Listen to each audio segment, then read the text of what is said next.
magabi sa ating lahat mga kapores. Ingat po tayo ngayon. Sobrang lakas ng ulan. Binaba yung tayo ng malakas ng ulan sa Bulacan.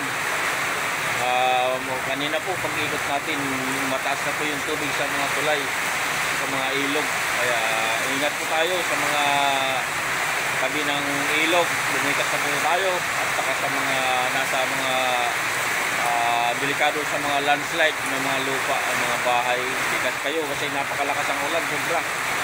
Binabayo tayo ngayon ng oras, sa mga oras na ito 7:50. Napakalakas, sobrang bagsak ng ulan, may malaunggoy. Kaya ingat po tayo kapag maging pagmatsag po tayo ngayong gabi. Napakalakas ang ulan. Kaya ingat po. Alala lamang po, Malacanang Forest Vlog Adventure. Thank you so much mga kapatid.